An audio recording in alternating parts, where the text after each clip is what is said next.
Buat teman-temanku yang baru gabung, bisa cek di playlist untuk urutan videonya. Untuk judul baru, bisa cek juga di playlist channel ini. Bab 323, Tunangan Bining Swice. Ada beberapa peristiwa besar dalam sebulan terakhir. Keindahan dari 10 aula telah dicegat dan kemudian menghilang secara misterius. Semua orang berpikir itu dilakukan oleh Komandan 1000 orang, Feng Daniu. Lelaki itu luar biasa berani. Dari 10 keindahan, 9 jatuh ke cengkeraman jahatnya. Hanya Lord kedua dari kuil, Xie Honglian, yang merupakan pengecualian. Siapa Xie Honglian? Dia adalah salah satu dari 8 jenius sejarah agung yang lebih tua, satu-satunya wanita di antara mereka. Bahkan raksasa setengah langkah mungkin tidak bisa menangkapnya. Feng Daniu melawannya sama seperti ngengat yang terbang ke api. 1 bulan telah berlalu. Feng Feiyun tidak tinggal di Radiance dan memilih untuk menghabiskan seluruh waktunya bersama Namong Hongyan. Periode ini begitu tenang dan indah sehingga dia lupa tentang semua pertempuran.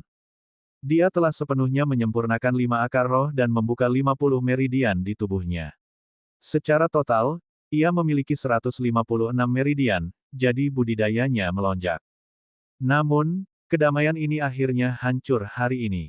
Feng Feiyun, bantu aku. Anda harus menyelamatkan saya, tidak peduli apa kali ini atau saya pasti mati. Bining Sui berlari ke gua Feng Feiyun dengan pakaian Taoisnya semua compang camping. Kulitnya hangus bahkan lebih gelap dengan asap masih keluar darinya. Rambutnya berdiri tegak sementara telapak kakinya benar-benar aus. Siapa yang tahu berapa mil ia berlari sebelum mencapai tempat ini? Feng Feiyun sedikit terkejut dan tertawa, mengapa kamu tidak bertanya kepada cendekiawan dan kelompok Yan Xiu? Mengapa memohon saya keluar dari semua orang? Petik 2.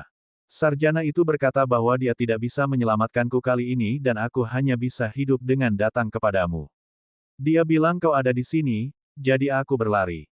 Ning Sui memegangi paha Feiyun sambil menangis terseduh-seduh.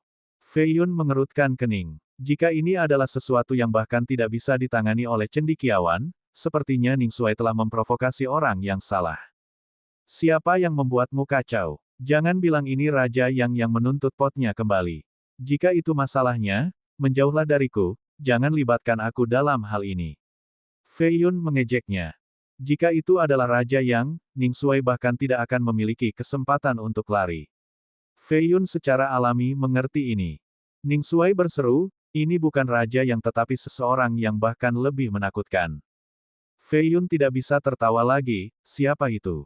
Dia menangis, tunanganku. Feiyun segera menendangnya terbang, bermain dengan saya lagi. Ini benar-benar nyata kali ini. Ning Sui memandang ke arah langit. Ada awan hitam mengepul dengan semburat merah mendekati dari selatan. Itu mendarat di puncak berlawanan yang menghadap ke daerah ini. Dia mengenakan gaun matahari merah dan berdiri di atas pohon cemara tua sambil bermain dengan hel rose di tangannya. Ini membuatnya tampak seperti hantu yang tidak bergerak. Ning Sui segera bersembunyi di belakang Feiyun setelah melihat Xie Honglian. Hongyan awalnya mendapatkan air dari tepi sungai dengan pot batu untuk membuat teh untuk Feiyun. Dia melihat wanita dalam gaun itu dan secercah kilasan di matanya sebelum dia mengambil waktu berjalan kembali ke gua. Tunanganmu adalah tuan kedua dari kuil Shenluo. Feiyun cukup terkejut. Dia telah melihatnya di kejauhan kembali di danau sehingga dia secara alami tahu identitasnya. Mendesah. Aku masih takut memikirkannya. Ning Sui menghela nafas. Kedatangan Xie Honglian memenuhi langit dengan awan hitam. Hukum di wilayah ini memandangnya sebagai pusat dan berputar di sekitar wanita ini yang tampaknya menjadi penguasa dunia. Matanya dingin dan tajam seperti pedang ketika dia bertanya, Bining Sui, mengapa kamu tidak berlari? Pemuda yang menyusut di belakang Feiyun dengan kesal menjawab, Honglian, tidak mungkin, cinta tidak bisa dipaksakan. Petik 2. Feiyun tertegun. Situasinya tampak sangat berbeda dari yang dia bayangkan. Honglian mencibir, Anda telah berjalan selama 4 tahun dan 3 bulan dan ini semua yang harus Anda katakan kepada saya. Apa yang kamu harapkan? Saya seorang pria, bagaimana saya bisa menyerah pada kerusakan Anda? Aku lebih baik dibunuh daripada menikahimu. Ning Sui tegas dalam klaimnya. Feiyun menjadi lebih bingung, apa yang terjadi? Apakah dia sadis? Pembalikan peran. Apakah dia yang penurut? Xie Honglian jelas seorang wanita cantik. Ketika memperhitungkan sifat serakah Ning Sui, dia secara alami tidak akan mengatakan tidak pada kecantikan yang menyenangkan. Pasti ada hal lain yang terjadi. Mungkinkah dia terlalu ganas sehingga dia merasa terlalu banyak tekanan? Feng Feiyun mengangguk sambil merenung. Wanita yang galak pasti bisa membuat pria ingin berlari. Misalnya, jika wanita jahat ingin memaksakan pernikahan dengan Feiyun, dia lebih baik mati sebelum menerimanya. Namun, dia dengan cepat menolak gagasan ini segera. Hong Lian berkata, jika Anda bersedia tinggal bersama saya bisa berhenti menjadi tuan kedua bait suci dan bahkan membubarkan kultivasi saya. Aku hanya ingin tinggal di sisimu. Petik 2. Feiyun sekarang benar-benar bingung. Sialan, apa yang terjadi di sini? Mungkinkah karisma orang ini sehebat itu? Seorang wanita akan merusak kultivasinya hanya untuknya. Pengorbanan besar untuk orang ini. Petik 1. Feiyun bisa menerima ini jika itu terjadi pada seseorang seperti yang Noble Flawless. Bagaimanapun, dia adalah perayu ulung yang bisa memenangkan wanita manapun. Itu akan menjadi kejadian normal. Namun, itu terjadi pada Bi Ning Xuai, menyebabkan Feiyun benar-benar terkejut. Ning Xuai menjawab, Hong Lian, ini tidak ada hubungannya dengan kultivasi. Itu bukan karena kamu terlalu kuat. Aku hanya tidak punya perasaan untukmu, jadi kamu harus berhenti menghantuiku, oke? Petik 2. Feiyun merasa sangat terganggu dengan ini. Mengapa kata-kata ini terdengar sangat aneh berasal dari Ning Xuai? Feiyun tiba-tiba merasa ingin mengalahkan pencuri itu. Hong Yan berdiri di pintu masuk gua dengan senyum masam di wajahnya sambil menatap Feiyun dengan matanya yang cantik. Keduanya tidak mengerti hubungan antara Ning Xuai dan Hong Lian sama sekali. Aura pembunuh Hong Lian naik ketika dia menjadi jauh lebih agresif. Jika kamu tidak berperasaan ini, kamu tidak perlu hidup lagi. Setelah membunuhmu, aku akan bunuh diri dan kita bisa dimakamkan bersama. Petik 2. Kubur adikmu. Ning Xuai merintih dengan sedih, Feiyun, kamu harus membantuku kali ini. Wanita ini gila, dia benar-benar tidak dapat disembuhkan. Petik 2. Hong Yan memelototinya dan memarahi, yang gila adalah kamu. Dia wanita yang sangat baik, bagaimana Anda cocok untuknya? Petik 2. Ning Xuai terus menggelengkan kepalanya, kamu tidak mengerti. Dia gila, kamu harus percaya padaku. Feiyun mengangguk, aku percaya padamu, tetapi bahkan kita berdua bersama tidak bisa menghentikannya, jadi sebaiknya kamu pergi saja dengannya. Selama perbukitan hijau tetap, tidak ada kekhawatiran kehabisan kayu bakar, kan? Petik 2.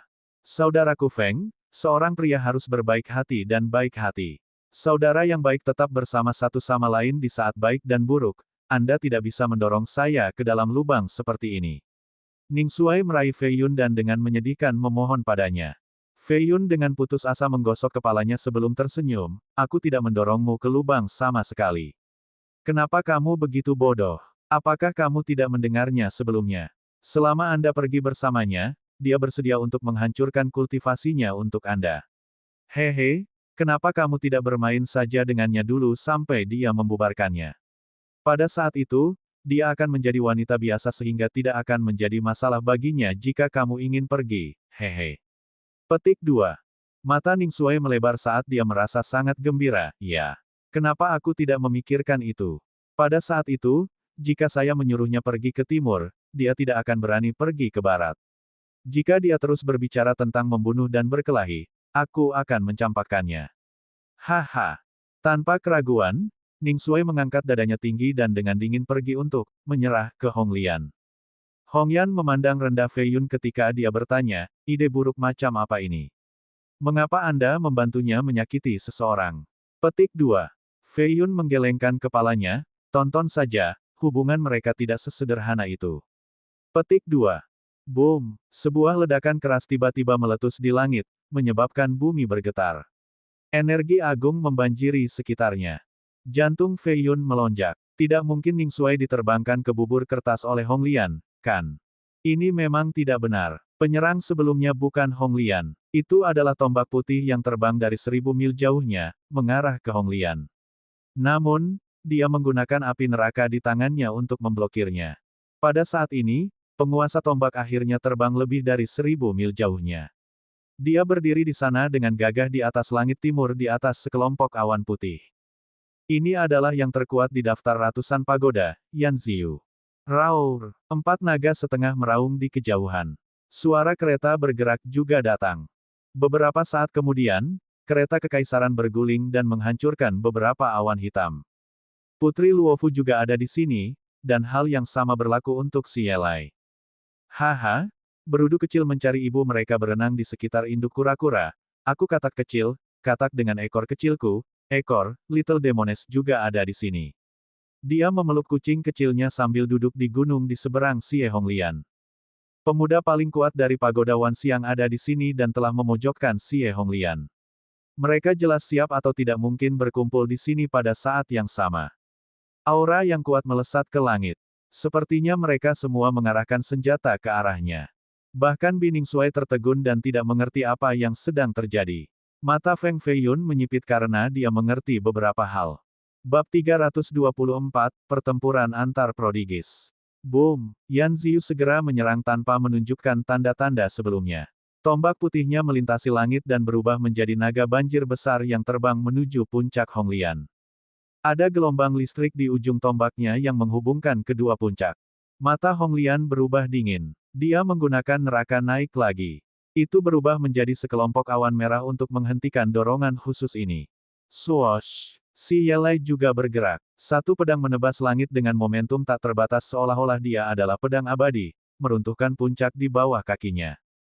Rumble, energi tajamnya bisa menembus seluruh gunung saat itu menghancurkan langit. Si Yelai telah mengkonsolidasikan budidaya mandat surga tingkat pertama sehingga potensi pertempurannya bahkan lebih menakutkan. Dia terus beringsut lebih dekat dengan 8 jenius sejarah agung yang lebih tua. Meskipun diserang oleh dua ahli pada saat yang sama, Honglian masih setenang sebelumnya. Nerakanya naik menekan radius beberapa lusin mil. Semua tumbuh-tumbuhan di sini terbakar, melukis langit merah. Apa yang kalian semua tunggu? Selesaikan ini secepat mungkin. Si Yelai menggunakan seni pedangnya dari tulisan suci surgawi. Dengan satu dorongan, 1000 bayangan pedang muncul di langit dan berubah menjadi naga energi yang mengamuk. Swoosh, swoosh, swoosh. Adegan ini cukup spektakuler saat bayangan pedang menghiasi langit. Sebuah gunung besar sepenuhnya ditembus oleh energi kacau. Namun, si Yelai hanya bertindak sebagai selingan. Yan Ziyu adalah orang yang benar-benar melawan Honglian. Dia telah menjadi jenius sejarah agung sejak lama sementara Ziyu juga menonjol di generasi yang sama. Setelah mencapai tingkat ke-9 menara immeasurable, ia telah mencapai tingkat sejarah yang besar juga sehingga ia memenuhi syarat untuk bertarung melawan seseorang di levelnya. Keduanya seperti dua sinar surgawi bertabrakan di langit. Masing-masing dari mereka menempati domain mereka sendiri. Ini adalah konfrontasi yang benar antara para ahli. Whoosh! Little Demoness masih duduk di atas puncaknya. Namun, sosoknya tiba-tiba menghilang dan muncul tepat di belakang Honglian. Dia mengulurkan tangan kecilnya dan bayangan cakar terbang. Boom! Jari Honglian melepaskan sinar pedang yang menembus lengan gadis kecil itu. Namun, itu tidak benar-benar membuat kontak dengan lengannya. Bahu Honglian sekarang memiliki 5 luka dalam yang mengalir keluar darah, mewarnai tubuh bagian atasnya merah. Haha, Little Demoness tertawa sambil melihat jari-jarinya yang berlumuran darah setelah menghilang kembali ke puncak. Kamu pengadilan kematian. Darah Honglian pertama melonjak. Dia ingin mengejar, tetapi sebuah tanda muncul di belakangnya. Tombak melintasi langit dan membidik punggungnya. Dia harus berhenti dan melawan Ziyu lagi. Baik iblis kecil dan si Yelai terbang dan membantu Ziyu menyerang Honglian. Darah mulai tersebar. Ada lebih dari 10 luka di tubuh Honglian dan rambutnya yang panjang sekarang tak terawat dengan darah di mana-mana, membuatnya tampak seperti setan haus darah. Apa sih yang kamu lakukan? Dia tunanganku. Bining Shuai memelototi mereka dengan mata merah sementara mengepalkan tinjunya dan berteriak ke langit. Namun, semua orang mengabaikannya. Mereka bertiga terus menyerang dengan seni yang bahkan lebih mengerikan seolah-olah mereka ingin mengubah tempat ini menjadi reruntuhan. Kamu tidak perlu bersembunyi dan takut lagi setelah mereka membunuhnya. Feiyun berjalan di sebelahnya dan menyeringai sambil melihat bayangan di langit. Sekelompok pria menggertak seorang wanita. Apa yang dipikirkan ulama itu? Terlebih lagi, wanita itu adalah tunanganku, bukan milik mereka. Itu bukan tempat mereka untuk menggertaknya.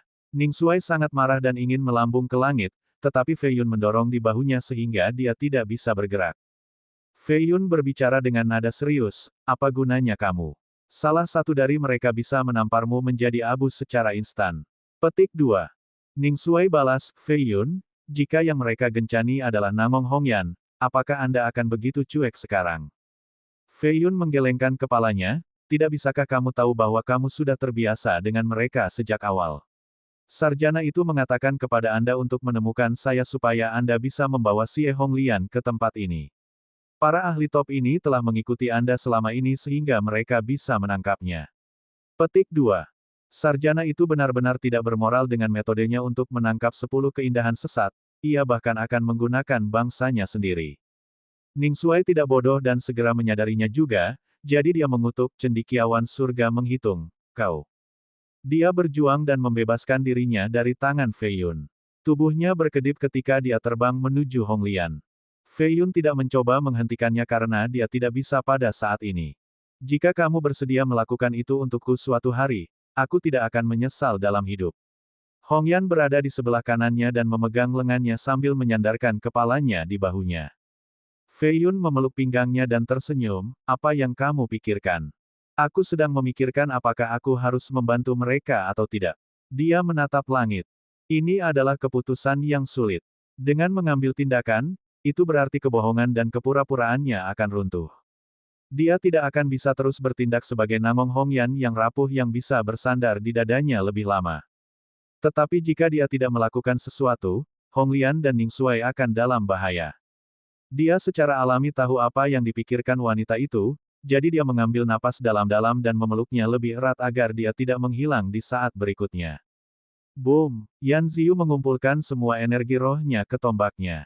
Ini adalah senjata tingkat roh harta karun. Setelah mengkonsumsi energi ini, ia tumbuh hingga 100 meter. Kekuatan tombak ini sekarang 10 kali lebih besar dan memiliki cahaya putih yang berasal dari tubuhnya. Itu menghancurkan neraka naik ketika kelopak jatuh ke tanah. Puff! Honglian meludahkan seteguk darah, terluka oleh kekuatan harta roh. Darah menyembur ke seluruh tangan kanannya. Dia harus menggunakan lebih banyak energi untuk menutup luka secara paksa. Xie Honglian, kamu harus menyerah. Di kejauhan, suara Putri Luofu datang dari keretanya. Aura kekaisaran terpancar dari puncak kereta sementara suaranya membawa gengsi seorang raja. Kamu semua terlalu meremehkanku, kamu pikir kamu bisa menghentikanku hanya dengan kelompokmu. Rambut Honglian menjadi liar ketika kulitnya memutih seperti hantu. Dia menunjuk ke depan dan sebuah jembatan awan yang terhubung dengan ribuan mil jauhnya muncul entah dari mana.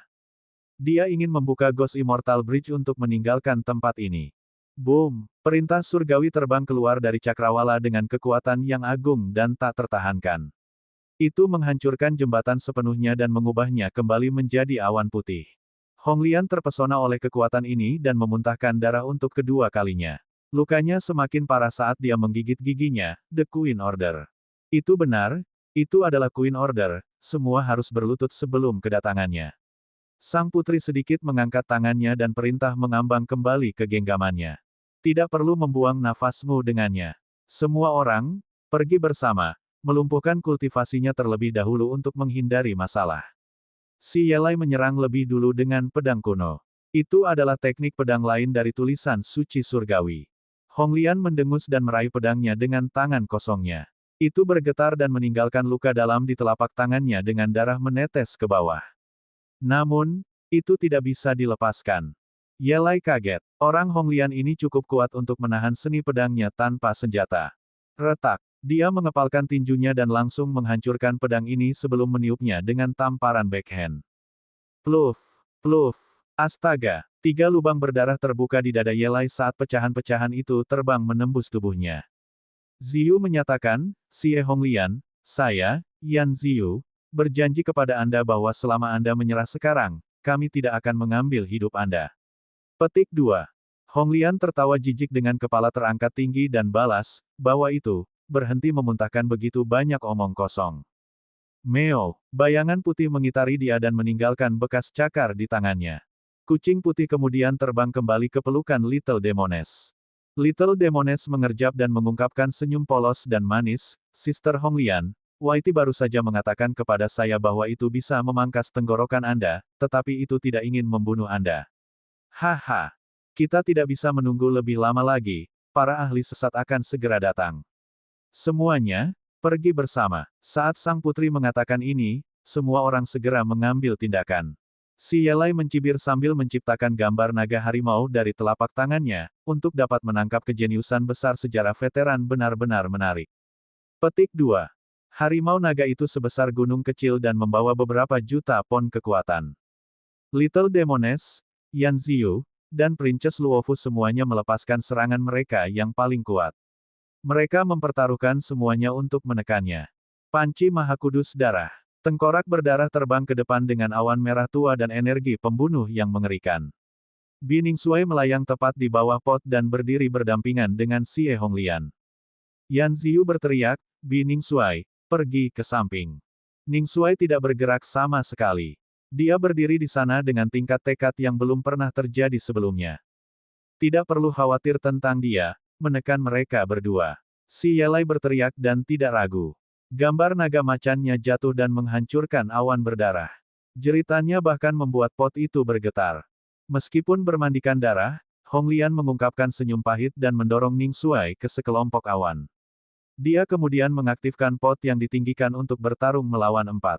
Rumble, panci itu sendiri bertarung melawan Sang Ratu Order Putri, Tombak Putih Ziyu, Si Yelai, dan pelanggaran aneh Demon Kecil. Seluruh langit memiliki awan hitam yang kacau di mana-mana di samping energi yang mematikan. Meskipun Xie Honglian sangat sengit, keempat lawannya tidak lemah sama sekali.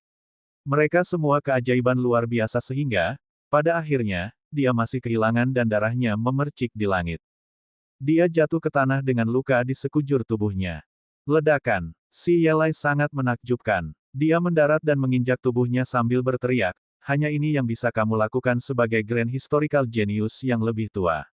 Kami akan melihat bagaimana Anda bisa bertindak semua sombong sekarang. Petik 2. Tubuhnya diinjak-injak ke lumpur olehnya. Babak 325, Kemarahan Hongyan. Si Yelai, kau jalang. Bi Ningsuai memanggil formasi pedang. Masing-masing pedang memiliki tingkat harta karun dan menyerang dengan ganas dengan gelombang pedang terbang keluar. Honglian masih tunangannya. Meskipun Ningsuai dipaksa untuk lari, hubungan mereka cukup rumit bertentangan dengan apa yang tampak di permukaan. Bagaimana dia bisa merasa baik saat melihatnya dikepung oleh keajaiban ini? Dia ingin membantu sebelumnya, tetapi dia mendorongnya turun ke awan untuk melindunginya. Jadi, bagaimana dia bisa berdiri dan menyaksikan Si Yelai menginjaknya? Si Yelai berbalik dan menatap Ningsuai dengan menghina. Energi dengan afinitas air terkondensasi menjadi pedang. Dia menebas ke depan dan memusnahkan seluruh formasi pedang. 12 formasi pedang harta hancur seketika. Puff! Ningsuai bukan tandingan Yelai jadi dia segera mundur. Meskipun dia cukup cepat, masih ada luka pedang yang dalam di dadanya mulai dari leher hingga ke pusarnya. Panci yang ditinggikan itu jatuh ke tangan Si Yelai. Ini adalah senjata pembunuhan tertinggi, jadi dia menjadi sangat bersemangat. Itu akan memberinya keberanian untuk menantang jenius sejarah agung lainnya. Beraninya kau menggertak tunanganku. Pencuri marah berteriak sebelum menyerang Si Yelai untuk kedua kalinya. Sementara itu, sang putri dan Yan Ziyu tetap diam. Si Yelai menginjak Honglian lagi sebelum mengejek, siapapun dari pagoda kami dapat membunuh iblis sesat. Feng Feiyun telah tidur dengan mereka berdua, jadi mengapa saya tidak bisa menginjaknya? Huff! Bi Ningsuai, Anda sebaiknya mulai bertindak pintar atau saya akan berurusan dengan Anda juga. Petik 2. Ningsuai mengabaikannya dan bergegas maju dengan momentum putus asa. Yelai berteriak, kamu mati di pengadilan. Satu tangan memegangi pot sementara yang lain memadatkan 5 naga harimau besar, 2 juta pound. Dia berniat untuk membunuh dengan serangan telapak tangan ini. Boom! Sebuah kapal perunggu raksasa yang membentang puluhan meter bergegas ke depan. Permukaannya berkarat dan memberi kesan perubahan zaman. Kapal perunggu ini menghantam kepala naga harimau. Binatang energi ini dihancurkan oleh kapal sementara Si Yelai harus mundur 4 langkah. Feiyun mendarat tepat di depannya dan menarik kembali kapal itu ke telapak tangannya sambil menunjukkan tatapan tajam, Si Yelai, kamu terlalu jauh. Petik 2. Yelai mendengus sebagai tanggapan, Feiyun, apakah Anda memenuhi syarat untuk berbicara dengan saya? Anda bahkan melangkah lebih jauh sejak Anda tidur dengan 2 iblis wanita itu. Petik 2. Feiyun secara alami tidak akan memberitahunya bahwa itu karena darah jahatnya oleh Little Demoness dan The Evil Woman. Itu menghilangkan kemampuannya untuk berpikir, jadi dia tidur dengan Bai Ruxue dan Lu Liwei. Jika tidak, bahkan jika mereka ditelanjangi di depannya, dia masih bisa tetap tenang. Darah jahat telah secara tidak sadar mempengaruhi pikirannya. Orang akan selalu memiliki, bahkan orang abadi tidak akan bisa memutuskan keinginan ini. Tentu saja, iblis jahat memiliki yang lebih besar yang tidak dapat dikendalikan. Sayangnya, ini wajar bagi iblis meskipun itu benar-benar tidak masuk akal di mata orang lain. Misalnya, di mata wanita jahat, membunuh hanyalah masalah biasa. Di mata Little Demoness, dia adalah gadis paling lucu dan paling normal di dunia. Di mata semua orang, mereka memang seharusnya begitu. Itu sama untuk setan pada umumnya. Mereka mengikuti naluri dan keinginan mereka. Little Demoness tersenyum saat menatap Fei Yun. Dia bisa melihat seuntai darah jahat di dalam pembuluh darah Fei Yun yang sedang ditekan. Mata bundarnya melotot cemerlang. Siapa yang tahu pikiran aneh macam apa yang dia miliki? Fei Yun menjawab, aku tidur dengan mereka, bukan ibumu, jadi apa urusanmu? Yelai dengan dingin menjawab dengan ekspresi sengit, menangkap Xie Honglian adalah keputusan para ahli muda top pagoda, itu tidak terserah Anda untuk memutuskan. Petik 2. Fei Yun dengan datar menyatakan, si Yelai, jangan mengoceh di depan saya telah memutuskan untuk terlibat dalam ini. Kamu pikir kamu siapa? Anda bukan manusia, iblis, atau iblis, Anda hanya kekejian. Saya sudah lama ingin bertarung lagi, jadi jika Anda ingin ikut campur, jangan salahkan saya karena telah mengambil nyawamu. Yelai memegang belati kecil dengan ametis terukir di antara jari-jarinya. Ujung belati membawa bau darah. Tangannya yang lain memegang panci yang ditinggikan yang tampak seperti tengkorak berdarah. Ekspresi pada tengkorak itu cukup keras dan di dalamnya ada kabut berdarah yang mendidih. Fei Yun tidak mengalah. 18 layar di kapalnya berkibar di langit sambil memancarkan angin kuno. Kekuatan aura kuno dan suci terkondensasi di dalam perahu. Hanya aura ini saja sudah cukup untuk membuat semua orang yang hadir terengah-engah. Vessel ini telah disempurnakan oleh wanita jahat dengan kekuatan altar. Namun, proses itu tidak lengkap karena Feng Fei Yun mengambilnya kembali. Itu ditutupi dengan secercah samar. Ditutupi karat dan memiliki patung singa surgawi tua yang terletak di platform Raja Surgawi. Ada juga pintu besar yang mengarah ke bagian dalam kapal. Namun, pintu ini benar-benar tertutup karat, menutupnya dengan pengelasan. Lambung tidak bisa diakses. Itu hanya setengah disempurnakan di terbaik, sehingga hanya bisa berubah menjadi beberapa ratus meter. Namun, ketika Feng Fei Yun melihatnya pertama kali, membentang sejauh 3000 mil seperti gunung besar. Dia hanya bisa menggunakannya sebagai sepotong logam yang kuat untuk bertarung karena dia bahkan tidak bisa mengerahkan sepotong terkecil dari kekuatan sejati kapal. Apa yang dilihatnya, pada kenyataannya, hanya sudut kapal. Hanya ketika itu disempurnakan sepenuhnya dan dikembalikan ke penampilan aslinya maka dia bisa memasuki kompartemen batin dan benar-benar memahami kekuatan fundamental dari harta suci ini. Namun demikian, bertindak sebagai sepotong logam sudah membuatnya jauh lebih kuat daripada harta roh biasa. Itu bahkan bisa menekan jiwa dari harta ini, mencegah mereka mengerahkan kekuatan penuh mereka. Aku berani kamu mengulanginya. Hong Yan, dengan gaun seputih salju dan sitar di tangannya, menatap si Yelai melalui kerudung putihnya dengan matanya yang menakjubkan. Dia awalnya tidak ingin mengambil tindakan, tapi Yelai berani mengutuk Feng Fei Yun. Ini benar-benar membuatnya marah karena bahkan dia tidak akan melakukan hal seperti itu pada Fei Yun. Siapa yang Yelai pikir dia memanggil Fei Yun kekejian? Bagaimana dia bisa menahan kemarahan ini? Yelai bergidik setelah melihat matanya yang dingin, bahkan solnya terasa dingin. Namun, dia masih berada pada tingkat sejarah yang agung sehingga dia tidak akan takut dengan mudah. Namong Hongyan, kamu adalah yang tercantik di dunia. Feng Fei Yun lebih rendah daripada binatang, kamu lebih baik tidak terlalu dekat dengannya. Bang! Tamparan keras keluar. Lengannya terbakar saat dia menamparkan Yelai terbang. Tubuhnya jatuh di langit dan berputar 7 kali sebelum berguling-guling di tanah seperti labu. Semua orang terkejut. Hongyan yang digosipkan yang seharusnya menjadi manusia biasa sebenarnya sangat menakutkan. Tamparan sudah cukup untuk mengirim seorang jenius sejarah agung terbang ke langit. Dia menyembunyikan kultivasinya. Yan Ziyu mencengkeram tombak putihnya dengan erat dan merasakan haus darah yang mengerikan datang dari Namong Hongyan. Dia memiliki Crimson Phoenix Garment yang bisa menghalangi niat surgawi Giants. Bahkan Heavenly Phoenix Gaze tidak bisa melihat menembusnya, apalagi orang lain. Hanya Fei Yun dengan tenang berdiri di sana, dia tidak menemukan ini mengejutkan sama sekali. Dia tahu bahwa kemarahan Hong Yan kali ini berarti bahwa dia tidak bisa lagi mengenakan penyamaran di depannya. Dia sendiri tidak bisa berpura-pura tidak tahu apa-apa lagi. Kenapa harus melalui masalah ini? Tamparan ini merobohkan semua gigi Ye Lai dan mengakhiri hari-hari damai antara dia dan Fei Yun. Ini akhir bagi mereka. Mulai sekarang, dia akan menghadapi masalah tanpa akhir. Akan 100 atau bahkan 1000 kali lebih buruk dari sekarang. Namun demikian, dia tidak menyesal. Aku tahu sekarang, kamu adalah tuan misterius yang mencuri jubah gaib. Namong Hong Yan, kamu telah menyembunyikan ini dengan cukup baik. Ye Lai merangkak dari tanah dengan mata penuh ngeri. Kobaran api di kulitnya yang indah telah dikenali oleh si Ye Lai.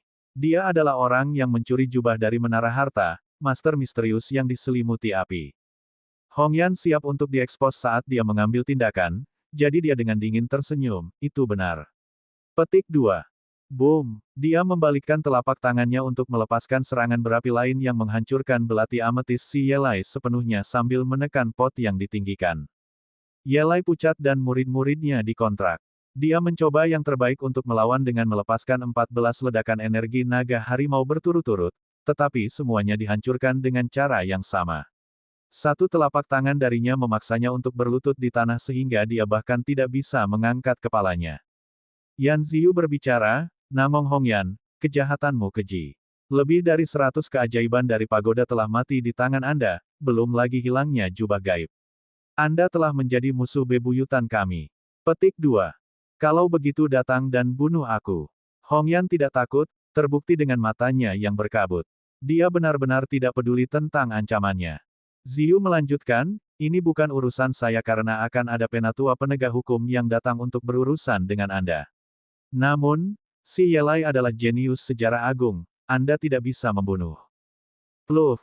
Sebelum dia bisa selesai, kepala Ye Lai sudah dikirim terbang. Pilar 3 kaki darah menyembur dari lehernya. Seorang jenius sejarah agung meninggal begitu saja.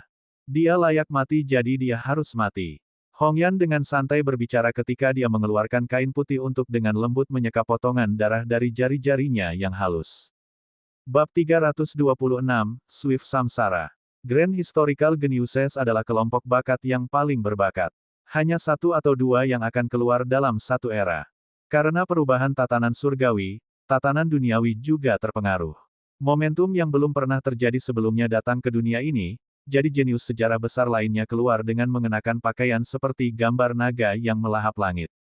Masing-masing dari mereka dapat membuat kekuatan besar berkembang dengan potensi mereka, sehingga mereka adalah harta yang tak ternilai bagi sekte budidaya ini. Namun, salah satu dari mereka telah meninggal di hutan belantara ini. Energi roh di tubuhnya kembali ke alam, meninggalkan mayat yang dingin di belakang. Diam mutlak. Bahkan kucing di dada Little Demoness bingung. Matanya yang kuning terbuka lebar dan tampaknya sangat ketakutan. Dia sangat menentukan dalam pembunuhannya sehingga orang lain bahkan tidak memiliki kesempatan untuk mencoba dan menyelamatkannya. Kamu, Yan Ziyu tidak bisa tetap tenang. Tombak di genggamannya sedikit bergetar. Namong Hong Yan, kau telah membunuh bangsaku. Suara dingin sang putri disertai dengan raungan naga yang samar. Energi drakonik kuning terpancar dari kereta kekaisarannya. Hong Yan dengan acuh tak acuh menjawab, jadi apa? Anda harus melihat pemiliknya sebelum memukuli anjing mereka. Kereta naga kuning berguling ke depan dan menghancurkan lapisan awan dengan aura kekaisaran. Ini adalah harta roh kuno, artefak hebat dari keluarga kerajaan. Hong Yan tidak mengambil tindakan karena Fei Yun selangkah lebih maju darinya. Dia mengeluarkan pedang batu dan melepaskan 4 bayangan naga putih. Keempat energi naga merobek kekosongan. Pluf, pluf, pluf, pluf. Keempat setengah naga yang menyeret kereta memotong daging mereka dari energi pedang dan berteriak. Rantai di tubuh mereka terputus-putus. Boom! Tanpa binatang buas itu, kereta berhenti bergerak dan melayang di langit. Feng Fei Yun, kamu berani menentang aku. Sang putri marah. Tirai diangkat, orang bisa melihat mata dingin dan arogan sang putri. Dia meletakkan pisaunya di bahunya dan berbicara dengan nada yang sempurna, yang tidak serampangan atau tidak sopan, siapapun yang berani menyentuh Hongyan adalah musuhku. Petik 2. Kecemerlangan putih yang berdenyut mengalir di sepanjang ujung pedang seperti sisik naga. Fei Yun adalah penerus Raja Surgawi sehingga posisinya di pagoda sangat tinggi. Meskipun Sang Putri dan Yan Ziyu ingin bertarung melawan musuh yang kuat, Namong Hongyan, mereka masih tidak ingin menyinggung perasaannya. Meskipun Sang Putri dan Raja Surgawi keduanya dari keluarga kekaisaran, mereka tidak terlalu dekat. Bagaimanapun, ada beberapa ribu atau bahkan puluhan ribu royalti, itu terlalu banyak. Ambisi Sang Putri tidak terbatas. Dia memikirkan banyak skema berbeda untuk memenangkan Raja Surgawi, jadi dia tentu saja tidak ingin mendapatkan sisi buruk Feng Fei Yun. Apa yang kamu lakukan, melawan bangsamu sendiri? Menghitung cendekia surga tiba dengan berjalan di atas awan dan berdiri di antara Fei Yun dan Sang Putri. Dia mengayunkan lengan bajunya dan menembakkan sinar putih. Itu menyalurkan kekuatan Mahatau dari surga dan secara paksa mengisolasi dua pejuang. Salah satu dari Anda adalah penerus Raja Surgawi sementara yang lain adalah putri kerajaan, keduanya jenius besar dari pagoda. Apakah kamu tidak menyadari siapa musuh sebenarnya? Petik 2. Sarjana itu sangat frustrasi. Dia awalnya tidak ingin menunjukkan dirinya, tapi si Yelai terbunuh tadi. Jika Feng Fei Yun dan Sang Putri bertarung juga, tidak akan ada kebutuhan bagi para penguasa sesat untuk melakukan apapun, gesekan internal akan menghancurkan sisi pagoda sepenuhnya. Pada saat ini, Putri Luofu, Feng Fei Yun, dan Namong Hongyan sangat ingin bertarung. Tidak ada gunanya bagi siapapun untuk mencoba dan menenangkan mereka. Tiba-tiba, sekelompok awan berdarah melayang dari selatan. Ada total 5 menuju langsung ke lokasi ini.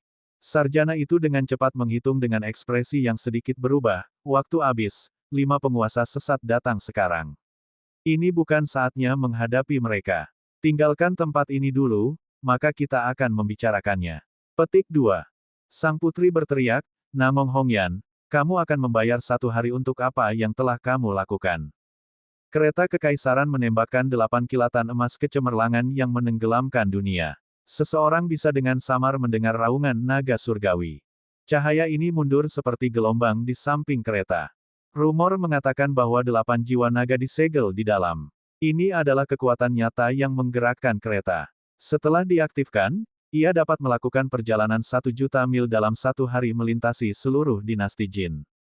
Sarjana itu menghela napas lega setelah Sang Putri pergi. Dia berbalik ke arah Fei Yun dan tersenyum, tidak mudah melayani seorang putri kerajaan, karena itu pepatah lama, menikahi wanita manapun kecuali putri raja. Itu sama sekali tidak menyenangkan. Petik 2. Sarjana dan Yan Ziyu juga dengan cepat mundur dengan terbang jauh. Awan berdarah di langit mendekat. 5 niat surgawi terbang untuk mengintai. Saat mereka benar-benar tiba, Fei Yun, Hong Yan, Ning Shuai, dan Hong Lian sudah pergi. Itu pagoda lagi. Sialan, mereka bermanuver melawan suster pertama kali ini. Lord ketiga merengut. Itu, si Yelai. Dia meninggal. Jangan bilang kakak pertama membunuhnya. Seorang penguasa yang berbeda sedikit terguncang dan mendarat di tanah untuk dengan hati-hati melihat mayat tanpa kepala. Layani dia dengan benar. Saudari pertama begitu kuat, sepertinya pagoda itu mengajarkan pelajaran yang menyakitkan kali ini. Seorang jenius sejarah yang hebat telah benar-benar jatuh. Akan lebih baik jika Feng Fei Yun yang meninggal, haha. Sue Changqiao juga mencibir. Para penguasa sesat lainnya juga tersenyum, berpikir bahwa si Yelai mati untuk si Ye Honglian. Sekolah-sekolah sesat juga memiliki beberapa tokoh yang sangat bijaksana. Dari petunjuk itu, beberapa orang mulai berspekulasi bahwa Feng dan Yu kemungkinan besar adalah putra iblis jahat, Feng Fei Yun. Setelah menerima berita ini, para penguasa sesat menerima perintah dari eselon atas untuk membunuh Feng Fei Yun pada pandangan. Dia telah tidur dengan 2 anggota perempuan mereka yang bangga, ini adalah pukulan luar biasa bagi sekte mereka, jadi dia menjadi anggota dalam daftar wajib bunuh mereka. Asteris. Di pegunungan yang bergulir di Trinity, hanya ada sedikit orang di sekitarnya. Sebaliknya, jumlah mayat jahat terus meningkat seolah-olah tempat ini menjadi dunia yin kedua. Feng Fei Yun sendirian lagi. Dia terus membunuh mayat-mayat di gunung khusus ini selama 3 hari dan 3 malam terakhir. Sebuah gunung mayat ditumpuk di bawah kakinya. Siapa yang tahu ada berapa banyak mayat di gunung setinggi 10 meter ini? Hongyan telah pergi 3 hari yang lalu. Dia tidak punya pilihan karena dia tidak bisa melanjutkan kepura-puran. Dia bisa saja tetap tinggal dan bertindak sebagai wanita yang rapuh, tetapi dia memiliki hal-hal yang lebih penting untuk dilakukan. Menjadi wanita yang lemah dalam pelukan Fei Yun bukanlah sesuatu yang dia mampu saat ini. Fei Yun tidak berusaha menghentikannya. Jika dia melakukannya, dia pasti akan tinggal. Namun, itu hanya akan menjadi momen singkat. Dia bisa menjaga hatinya tetapi bukan tubuhnya. Bi Ningsuai dan Xie Honglian juga pergi. Fei Yun masih tidak mengerti hubungan mereka. Ketika mereka pergi, Ningsuai memiliki rantai yang diikat ke tubuhnya dan diseret oleh Honglian. Mereka pergi ke utara dan meninggalkan Trinity. Siapa yang tahu kemana mereka ingin pergi? Mungkin mereka akan pulang, ini adalah pemikiran Fei Yun. Mayat-mayat terus berkumpul di sini hanya untuk jatuh ke Feng Fei Yun. Istana mayat terbang keluar dari tubuh mereka dan tersedot ke dalam batu spasial Fei Yun. Ledakan. Boom. Lebih banyak mayat hancur berkeping-keping. Fei Yun tidak bisa menghitung berapa banyak yang telah dia bunuh. Terserahlah, akhirnya kita akan bertemu lagi. Fei Yun bergumam pada dirinya sendiri sambil meletakkan pedangnya. Dia meraih sepotong tulang mengambang di atas kepalanya. Ini milik leluhur Feng dan digali oleh Little Demoness dari tanah leluhur. Sumsum di dalam adalah godaan besar bagi mayat-mayat jahat. Hanya satu tetes saja bisa menarik semua mayat di dekatnya. Ini memang cara terbaik untuk membunuh mayat. Hanya gadis jahat itu yang akan datang dengan metode seperti itu. Pada akhirnya, ini sangat menguntungkan Fei Yun. Dia menggunakan energi rohnya untuk menyegel tulang di dalam celah kecil. Auranya juga disegel untuk mencegahnya menyebar. Dia berjalan melalui dataran luas bersalju sendirian, melintasi pegunungan tanpa peduli apakah itu siang atau malam sambil merenungkan jenis Dao. Dia tampak seperti manusia. Setiap langkah meninggalkan jejak kaki yang dalam di salju dengan irama tertentu dan teratur. Itu jelas jalan yang lurus, namun jejak kaki yang ditinggalkan bengkok. Setelah 10 hari, langkahnya menjadi semakin lambat tetapi masih lurus seperti sebelumnya. Namun, jejak kakinya bertambah melengkung seperti setengah lingkaran. Dari awal hingga akhir, matanya terpaku di depan bertentangan dengan apa yang ditunjukkan oleh jejak kaki itu. Ini memang sangat aneh. Jika ada penonton, mereka akan benar-benar bingung dan berpikir bahwa dia adalah hantu berjalan. 10 hari lagi berlalu. Langkahnya yang lambat dan lurus lambat laun berubah cepat. Sekarang, jejak kakinya benar-benar bulat dan meninggalkan tanda-tanda aneh di tanah. Sepertinya dia menggambar diagram yang aneh dan mengerikan. Begitu kecepatan mencapai kecepatan tertentu, tidak ada lagi bayangan, hanya badai yang menyapu salju. Pada akhir 30 hari, Feng Fei Yun berdiri di bawah dinding kuno Radiance yang hijau dan abu-abu. Waktu jelas meninggalkan bekas di dinding pegunungan ini. Di kejauhan, orang bisa melihat pembudidaya bersama dengan binatang buas dan burung aneh yang melayang di udara. Semakin banyak pembudidaya mengunjungi kota, termasuk dari generasi sebelumnya. Setelah 1 bulan, saya akhirnya mengerti 7,5% dari minor Cheng Art serta teknik ketiga, Swift Samsara. Fei Yun tiba-tiba menghilang di tempat. Saat berikutnya, dia berdiri tepat di luar bangsal Yin Gou di dalam Radiance. Revolusi lengkap dari perubahan kecil adalah satu siklus reinkarnasi. Angka minor Cheng adalah 40 tetapi hanya 37 yang benar-benar digunakan. Seorang pembudidaya terbang secara alami bergantung pada pemberdayaan niat surgawi mereka. Seni ini menggunakan perubahan kecil untuk mendapatkan niat surgawi seseorang untuk menyalurkan kecepatan langit dan bumi. Ini adalah aspek mendasar dari teknik Swift Samsara. Satu ketukan setara dengan kecepatan penerbangan normal para pembudidaya. Namun, Fei Yun memiliki 40 ketukan yang setara dengan 40 kali kecepatan pembudidaya dalam bidang yang sama. Begitu dia mengaktifkan teknik langkah ini, bahkan 8 Grand Historical Geniuses yang lebih tua tidak akan mampu menyusulnya. Bab 327, Perkasa. Berfokus pada minat seseorang adalah kebenaran abadi terlepas dari waktu dan tempat. Demi keuntungan, 2 orang yang tidak terkait bisa menjadi teman. Demi keuntungan, 2 teman terdekat bisa menjadi musuh. Demi keuntungan, Dongfang Yiye bersedia berada di sisi yang sama dengan murid pagoda. Bangsa Lin Gou secara alami berperan dalam menangkap 10 keindahan kuil Shen Luo karena mereka dapat memperoleh manfaat yang sangat besar darinya. Yi Ye adalah orang yang licik dan fleksibel, dia rela melakukan apapun. Semua jenius top dari pagoda dikumpulkan di ruang utama yang tenang di dalam bangsal Yingou. Lebih dari setengah dari 100 keajaiban teratas hadir. Menghitung cendekiawan surga, Yan Ziyu, Putri Luofu, Mudantian dan saudara perempuannya, Pangeran Ketiga Dasi, mereka semua sangat berbakat, banyak yang menjadi penguasa di daerah masing-masing dengan dukungan mengerikan. Mereka semua memiliki status menonjol sebagai penerus klan besar atau penguasa muda gerbang abadi. Ada juga markis muda serta pangeran dan putri. Mereka akan menjadi penguasa dunia ini di masa depan. Meskipun pagoda adalah tempat suci nomor 1 di dunia, pagoda itu tidak dianggap sebagai kekuatan karena lebih dari sebuah akademi. Itu adalah tempat bagi keajaiban di seluruh dunia untuk berkultivasi dan belajar. Setelah mencapai tingkat tertentu, para murid dan siswa ini akan meninggalkan pagoda dan kembali ke pasukan masing-masing. 3 tahun berikutnya untuk peringkat baru daftar pagoda sebenarnya adalah ujian kelulusan. Jumlah mayat yang terbunuh adalah skor mereka. Tergantung pada skor mereka, keajaiban ini secara alami akan menikmati imbalan besar setelah kembali ke rumah mereka. Untuk bisa mendapat tempat tinggi dalam daftar adalah sesuatu yang layak dibanggakan bagi para senior mereka. Namun, tidak ada yang berharap agar sekolah sesat yang tertidur keluar dan langsung berhadapan dengan pagoda. Mereka ingin menginjak-injak akademi nomor 1 untuk membangun kembali hegemoni mereka. Keajaiban pagoda yang bersaing satu sama lain tidak punya pilihan selain berkumpul di Trinity dengan cendekiawan surga menghitung dan Yan Ziyu sebagai pemimpin. Mereka ingin mengalahkan para bidat terlebih dahulu. Feng Feiyun mengacaukannya kali ini. Jika bukan karena dia dan Namong Hongyan, Xie Honglian akan ditangkap juga. Sang putri berbicara sambil duduk di dalam ladang berkabut di kamar itu. Semua orang bisa merasakan amarahnya. Ya, Xie Honglian adalah nomor 2 di antara generasi bidat muda, belum lagi menjadi salah satu dari 8 jenius sejarah historis yang lebih tua. Jika kami menangkapnya, itu akan menjadi pukulan besar bagi aliran sesat. Bei Minglai berbicara dengan gravitasi. Dia adalah salah satu keajaiban utama klan Bei Ming dengan peringkat tinggi dalam daftar.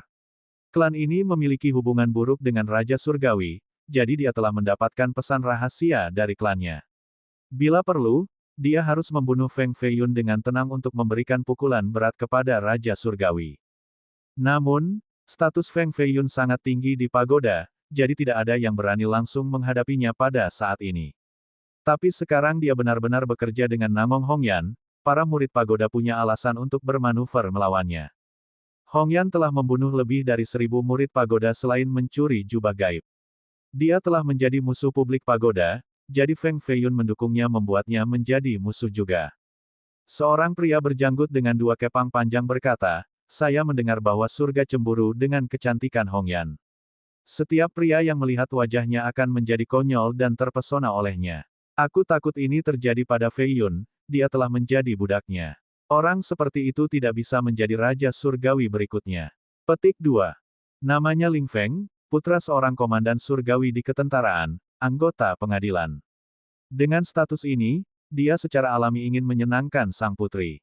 Sementara itu, pembawa acara, Dongfang Yiye, sedang duduk di sana dengan kepala bersandar seolah tidur. Bahkan jika pertemuan ini tumbuh lebih intens, itu tidak ada hubungannya dengan dia.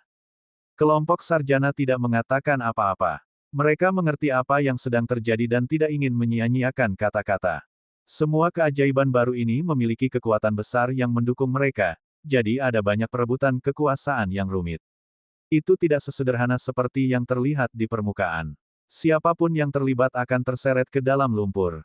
Seorang gadis berseragam putih datang dan mengumumkan, Feng Feiyun ada di sini, haruskah kita membiarkan dia masuk? Sebuah tawa penuh teka-teki bergema, haha, dia masih punya keberanian untuk kembali. 2 hari lagi sampai gerhana bulan dan di sini aku pikir dia akan berlindung di sekolah sesat daripada kembali. Petik 2. Pertama dia mengkhianati Feng, sekarang dia mengkhianati pagoda. Kita tidak bisa membiarkan pengkhianat seperti dia masuk. Petik 2. ****. Semua keajaiban muda di ruang utama menyerang Feng Feiyun untuk menjilat putri. Yan Ziyu dan cendekiawan itu saling melirik dan menggelengkan kepala dengan senyum masam di wajah mereka. Ziyu akhirnya berteriak, "Diam!" Suaranya bergema di aula. Semua pendengar merasakan dering yang tidak nyaman di telinga mereka dan dengan cepat menjadi tenang. Aula menjadi sunyi lagi. Mereka semua berasal dari latar belakang yang agung dan tidak mampu memberikan wajah orang. Namun, Yizu adalah cerita yang berbeda. Bagaimanapun, ini adalah seseorang yang cukup kuat untuk membunuh anggota generasi sebelumnya. Sarjana itu bertanya, apakah dia sendirian di sini? Utusan perempuan berjalan ke tengah aula dan menegaskan, hanya dia sendiri. Petik 2. Sarjana itu memerintahkan, undang dia masuk. Petik 2. Dia dan Ziyu adalah pemimpin kelompok ini, jadi yang lain tidak berani untuk tidak setuju. Dengan utusan yang memimpin, Feng Feiyun perlahan memasuki aula dengan langkah-langkah tenang. Dia terlihat cukup riang ketika dia melihat sekeliling dan menemukan bahwa suasananya aneh. Dari kejauhan, sang putri dengan dingin mengucapkan, "Feng Feiyun, mengapa Anda sendirian, di mana kepercayaan Anda?" Sebagai bagian dari keluarga kerajaan, dia selalu dicintai dan dipuja. Hongyan adalah orang pertama yang berani membunuh pengikutnya sementara Feiyun adalah orang pertama yang menunjukkan pisau padanya. Bagaimana mungkin putri kerajaan ini tidak marah? Tidak ada pesta yang berlangsung selamanya di dunia ini. Hongyan telah pergi. Feiyun sepertinya tidak mendengar kemarahan dalam suaranya dan menjawab dengan datar. "Haha, cara yang bagus untuk menggambarkannya. Saya yakin Anda dicampakkan olehnya." Ling Feng mengejek tertawa. Tawa keras berdering di aula. Feiyun menatapnya dengan tatapan tajam. Anak ajaib ini merasakan sengatan di matanya dan segera berhenti tertawa. Tubuhnya terasa seperti membeku. Komentator sarkastik lainnya menambahkan, "Keke, saya mendengar Hongyan telah merayu banyak pria, bahkan generasi sebelumnya mendengarkannya. Apa yang kalian pikirkan? Apakah dia menggunakan wajah atau tubuhnya untuk merayu mereka?" Petik 2. Feiyun bertanya, siapa yang mengatakan itu? Rasa dingin merasuki seluruh aula. Semua orang bisa mengisi darah yang haus darah, menyebabkan duri mereka terasa dingin. Cendekiawan itu mengerutkan kening dan dengan cepat menyela, "Kita harus berbicara tentang gerhana bulan yang akan terjadi 2 hari kemudian. Saya sudah punya rencana dan ingin mendiskusikannya dengan semua orang." Feiyun mengulangi, siapa yang mengatakan itu sebelumnya? Matanya menyapu kerumunan dan akhirnya jatuh pada Bei Minglai. Ditatap oleh Feiyun tidak enak. Putra iblis ini begitu sombong, dia bahkan belum keluar selama dia berani menentangku. Apakah dia tidak tahu bahwa saya adalah murid langsung dari klan Bei Ming? Petik 1. Bei Minglai sama sekali tidak khawatir dan berpikir bahwa dia tidak akan menghadapi masalah dengan Feiyun. Dia berdiri tegak dan berkata, apakah saya salah? Namong Hongyan awalnya adalah pelacur, di luar mengandalkannya. Puff! Tubuh Feiyun sedikit bergetar. Tiba-tiba, dia muncul tepat di depan Bei Minglai dan melepaskan telapak tangannya ke dahinya. Kekuatan mengerikan menjalar dari kepalanya sampai ke solnya. Retak! Tulang-tulang di tubuhnya hancur menjadi bubuk sementara otot-ototnya berubah menjadi bubur daging. Hanya kulitnya yang utuh karena lembut jatuh ke tanah seperti bakso. Terlalu cepat, terlalu cepat. Hanya beberapa orang di sini yang benar-benar berhasil melihat bayangannya. Sejak kapan Feiyun menjadi begitu kuat? Dia hanya berada di puncak God Best beberapa bulan yang lalu, tetapi budidayanya sekarang semakin banyak kali lebih kuat. Keajaiban di sini ketakutan setelah melihat ini. Dia benar-benar membunuh seorang anggota klan Bei Ming tertinggi di depan semua orang. Dia terlalu mendominasi, apakah dia tidak takut akan pembalasan klan? Itu jenius dari tingkat sejarah yang agung. Jika dia bertemu orang itu, kematian akan menjadi satu-satunya hal di Cakrawala. Feiyun memindai aula lagi dan menyatakan, adakah yang berani menjalankan mulut mereka? Lakukan, saya tidak keberatan membunuh lagi. Petik 2. Sang putri mendengus jijik tetapi tidak menjawab. Ling Feng dengan dingin bertanya, Feng Feiyun, apakah Anda ingin memusuhi seluruh pagoda? Feiyun menjawab, saya tidak ingin memusuhi siapapun, tetapi jika orang ingin memprovokasi saya akan membuat mereka menyesal hidup di dunia ini. Kamu? Ling Feng awalnya ingin membalas, tetapi Feiyun entah bagaimana sudah berdiri di sampingnya. Kecepatan Feiyun benar-benar tak terlihat bahkan oleh niat surgawi. Ling Feng menatap mayat Bei Minglai di tanah dan merasakan rambutnya berdiri. Dia menelan kata-katanya dan duduk dengan putus asa. Fei Yun dengan dingin berdiri di sana dengan kedua tangan di belakang punggungnya dan dengan percaya diri berkata, saya masih anggota pagoda. Saya di sini hanya untuk membawa seseorang pergi dan tidak punya niat untuk membunuh. Jangan desak aku lebih jauh. Petik 2. Mu Linghua meringis dan bertanya, siapa yang ingin kamu bawa? Ini adalah keajaiban peringkat 11 pagoda. Dia telah mencapai mandat surga tingkat pertama dan termasuk di antara orang-orang yang paling menonjol di sini. Dia memiliki kekuatan besar yang mendukungnya juga. Fei Yun menjawab, Su Sue. Petik 2. Tidak mungkin. Linghua berkata, kedelapan wanita bidat itu semua diperlukan. Mereka akan sangat berguna selama gerhana bulan. Petik 2. Bab 328, Berjuang Melawan Mandat Surga. Yan Ziyu mengangkat alisnya dan mengingatkannya, Bisian-sian, Su Sue, dan Li Liwei semua ditangkap oleh Anda. Menurut negosiasi, satu iblis wanita bernilai 3 rumput roh, jadi kamu bisa mendapatkan 9. Petik 2. Mereka semua tahu bahwa dia saat ini berada di puncak pencapaian puncak God Best dan membutuhkan rumput roh untuk meningkatkan kultivasinya. Jadi, mereka ingin menggunakan negosiasi untuk membawanya kembali. Aku pikir dia sudah bergabung dengan bidat dan itulah sebabnya dia ingin mengambil salah satu iblis wanita. Seorang murid yang berbeda dengan dingin tersenyum. Beri dia 9 akar sehingga dia akan pergi. Saya tidak punya niat untuk menjaganya. Mu Linghua menunjukkan penghinaan yang jelas. Pada mandat surga tingkat pertama, Linghua bisa hidup sampai usia 500 tahun. Pakar muda seperti dia sangat langka. Namun, untuk berurusan dengan 10 aula sesat, semua keajaiban pagoda datang, termasuk yang ada di alam mandat surga. 10 teratas daftar pagoda semua berada di mandat surga.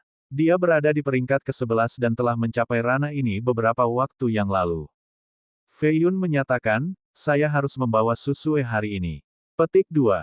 Kamu, Linghua berdiri dengan momentum tajam yang tampaknya telah mengambil bentuk fisik dan langsung menuju ke Fei Yun. Siapapun yang telah berhasil mengalami kesengsaraan bumi dapat meminjam momentum bumi. Mereka bisa menggabungkannya dengan aura mereka sendiri dan sepenuhnya menekan para peladang yang belum melakukan hal yang sama. Ini bahkan bisa berakibat kematian bagi lawan mereka. Mandat surga dianggap sebagai ranah pertama menuju kultivasi abadi. Tanpa mencapai level ini, orang hanya bisa dianggap fana. Inilah perbedaan antara langit dan manusia. Manusia secara alami tidak bisa melawan langit. Fei Yun berdiri tegak di tengah ruangan sambil menatap Mu Linghua tanpa rasa takut. Maksud 40 surgawinya berputar dalam pikirannya dan dengan mudah menghentikan momentum Linghua. Seluruh aula tampak tenang, tetapi udara antara Fei Yun dan Linghua telah membeku sepenuhnya. Keajaiban-keajaiban di sini secara alami tahu bahwa Linghua menggunakan momentumnya untuk menekan Fei Yun, sehingga mereka memiliki wajah yang tampak gembira. Tipe orang ini memiliki dua mentalitas yang berbeda. Yang pertama adalah kecemburuan karena Fei Yun telah menjadi penerus Raja Surgawi, salah satu elit terkemuka di seluruh dinasti. Tentu saja, mereka juga iri padanya mendapatkan cinta dari wanita paling cantik di dunia ini. Meskipun mereka mengatakan bahwa dia telah merayunya, dia jelas membunuh si Yelai dan mengungkapkan identitasnya demi dia. Seberapa jelaskah cintanya pada pria itu? Mereka tidak bisa makan anggur sehingga mereka mengkritiknya karena terlalu asam. Alasan lainnya adalah untuk menyenangkan Putri Luofu. Siapa dia? Ini adalah putri kesayangan Kaisar, seorang wanita bangsawan sejati. Selain itu, dia bahkan memiliki artefak suci, Ordo Ratu, yang memungkinkannya untuk bersaing memperebutkan posisi putra mahkota. Di masa depan, dia bahkan mungkin menjadi seorang permaisuri. Di tempat ini, siapa yang memiliki posisi lebih tinggi darinya? Antara sang putri dan Fei Yun, mereka secara alami memilih sang putri. Boom! Akhirnya, udara meledak dan beberapa keajaiban di dekatnya terbang. Linghua perlu mengambil 3 langkah mundur sebelum stabilisasi. Dia ketakutan dan bingung. Bagaimana Fei Yun bisa sekuat itu? Dia hanya pada pencapaian besar basis dewa. Fei Yun hanya perlu 1 langkah untuk memperkuat posisinya. Bahkan sebelum menjadi seorang jenius sejarah yang agung, bakatnya setara dengan yang lain setelah menumbuhkan 40 niat surgawi. Setelah transformasi darah keempat dan mencapai tingkat sejarah agung, fisiknya 1 langkah lebih tinggi dan bahkan lebih kuat daripada para jenius sejarah agung biasa. Seorang jenius biasa tingkat ini bisa melawan musuh 3 tingkat lebih tinggi. Dengan demikian, Feng Feiyun bisa mengambil langkah ini lebih tinggi. Semua orang ngeri. Mereka pikir yang ditundukkan adalah Feiyun, tapi Ling Hua kalah dalam pertarungan awal ini. Dia jenius yang menentang surga, bisakah dia dikalahkan oleh seseorang yang lebih rendah dari dirinya? Dari semua orang di sini, hanya cendekiawan yang bisa tetap tenang seolah-olah dia mengharapkan hasil seperti itu. Orang lain adalah Dongfang Yiye yang tampaknya sedang tidur. Ling Hua tidak tahan dengan ini. Dia adalah jenius mandat surga tingkat pertama dan bisa membunuh beberapa penggarap berusia ratusan tahun, namun dia dikalahkan oleh pencapaian besar basis dewa. Feng Feiyun, jika kamu ingin mengambil Susue, kamu harus mengalahkan aku dulu. Dia memanggil batu aneh dengan warna langit. Itu secara alami diciptakan oleh langit dan bumi di dalam tanah harta karun yang penuh energi roh. Jenis ciptaan alam ini cukup kuat. Meskipun itu bukan tandingan harta roh, itu tidak terlalu jauh. Hanya orang yang paling beruntung yang bisa memiliki harta seperti itu. Hanya itu yang harus saya lakukan. Feiyun melirik batu dengan diameter 3 meter. Ling Hua dengan dingin mengucapkan, jika Anda mampu, tentu saja. Petik 2. Feiyun bertanya, bagaimana kalau membunuhmu? Dengan ekspresi bengkok, Ling Hua mencibir, Feiyun, kamu terlalu sombong. Anda pikir Anda bisa mengabaikan semua orang di dunia ini hanya karena Namong Hongyan mendukung Anda. Petik 2. Semua murid di sini tahu bahwa si Yelai dibunuh oleh Hongyan hanya karena dia melumuri Feiyun secara verbal. Karena itu, mereka sangat takut pada wanita kejam ini. Tentu saja, mereka tahu dukungan nyata Feiyun adalah Raja Surgawi. Ling Hua secara alami tidak berani menyinggung orang ini, jadi dia hanya bisa membesarkan Hongyan untuk menghentikan momentum melonjaknya Feiyun. Feiyun tertawa sebagai tanggapan, untuk memiliki wanita tercantik di dunia karena dukungan saya hanyalah kebahagiaan, jangan bilang Anda cemburu. Bagaimana dia bisa tahu bahwa kultivasi Hongyan yang asli hanya di alam roh? Kekuatannya yang luar biasa adalah karena Crimson Phoenix Garment dan jubah gaib. Satu-satunya alasan dia bisa berkultivasi adalah karena tulang Phoenix yang Feng Feiyun berikan padanya. Jika dia memperbaikinya alih-alih memberikannya, dia pasti sudah mencapai ranah mandat surga dan mampu melawan para jenius sejarah agung yang lebih tua. Jadi pada akhirnya, Feiyun yang mendukung Hongyan. Kamu, tentu saja Ling Hua cemburu. Mendapat bantuan dari wanita tercantik di dunia akan memicu kecemburuan dari siapapun. Batu biru memancarkan cahaya biru dengan cahaya api redup. Gelombang panas ini mulai menyapu ruangan. Mu Ling Hua akan habis-habisan untuk menekan Feng Feiyun dalam waktu singkat. Apa sekarang? Yan Ziyu ingin menghentikan Ling Hua. Feiyun masih merupakan penerus Raja Surgawi sehingga tidak ada yang bisa terjadi padanya. Kalau tidak, mereka tidak akan bisa menjelaskannya kepada Raja. Siapa takut? Sarjana itu tersenyum. Ziyu ragu-ragu sejenak sebelum menyalurkan sinar putih dari telapak tangannya untuk membungkus seluruh aula. Sulit untuk menghentikan keduanya dari perkelahian, jadi sekarang tugasnya adalah melindungi yang lain. Ling Hua memang mandat surga tingkat pertama. Dia bisa memanfaatkan momentum bumi untuk mendukung miliknya. Energi roh di tubuhnya telah mengalami metamorfosis untuk mencapai tingkat paling murni, itu beberapa kali lebih baik daripada energi di pencapaian besar God Base. Hanya energi dari dunia ini yang bisa mengerahkan kekuatan sebenarnya dari harta roh. Semakin kuat budidaya, semakin mereka bisa menggunakan potensi artefak ini. Basis dewa tidak bisa melakukannya. Boulder Sky Feeling ini mungkin bukan harta roh, tapi kekuatannya bukan lelucon. Sebuah serangan darinya mengandung jutaan pound kekuatan. Feng Feiyun dengan acuh tak acuh menatap batu besar ini. Dia berjalan maju selangkah demi selangkah untuk menemuinya secara langsung. Apa yang dia lakukan? Apakah dia ingin mati? Dia akan menggunakan tubuhnya untuk melawan ciptaan alam. Banyak orang takut dengan pemandangan ini. Bakatnya mungkin luar biasa, tetapi tubuhnya akan berubah menjadi debu jika terkena batu besar ini. Pop, orang-orang jelas melihat tubuhnya bersentuhan dengan batu itu, tetapi dia berdiri di sana tanpa terluka seolah-olah batu itu telah terbang melewatinya. Apa? Adegan ini terlalu aneh. Beberapa dari mereka memiliki rahang mereka jatuh ke tanah. Beberapa menyeka mata mereka karena mereka pikir mereka melihat sesuatu. Bahkan Yan Ziyu dan mata cendekiawan itu berubah serius. Sarjana itu mulai menghitung dengan jarinya. Mereka pasti tidak melihat hal-hal, jadi satu-satunya penjelasan adalah bahwa Feng Feiyun telah mengembangkan beberapa teknik aneh. Ziyu memandangi cendekiawan itu. Sarjana itu berhenti menghitung dan dengan lembut menggelengkan kepalanya. Dia sebenarnya tidak bisa menghitungnya. Kekuatan misterius telah memotong mata langit.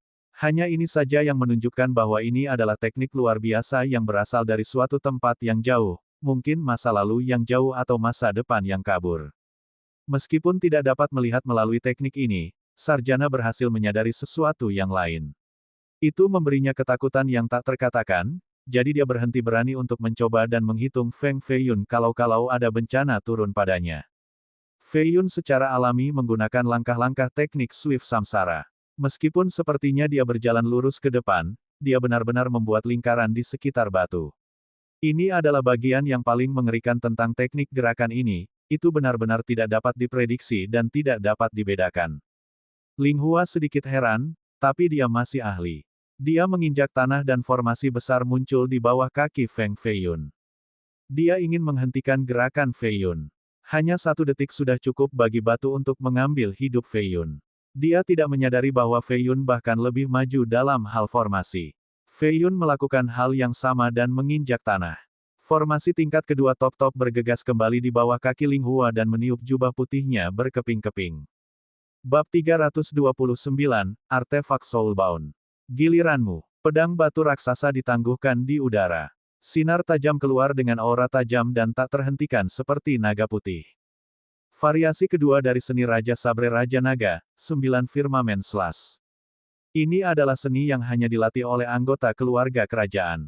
Itu sangat mendominasi dan di antara para pangeran dari dinasti Jin, sangat sedikit yang benar-benar dapat mengembangkan variasi kedua ini. Mayoritas dari mereka telah mempelajarinya selama lebih dari 10 tahun sementara Feng Feiyun hanya terpapar pada waktu kurang dari 1. Boom! Kekuatan teknik pedang ini tak terbendung dan memerintah di atas semua yang lain. Ling Hua dengan cepat memanggil kembali batunya untuk menghentikan tebasan yang masuk.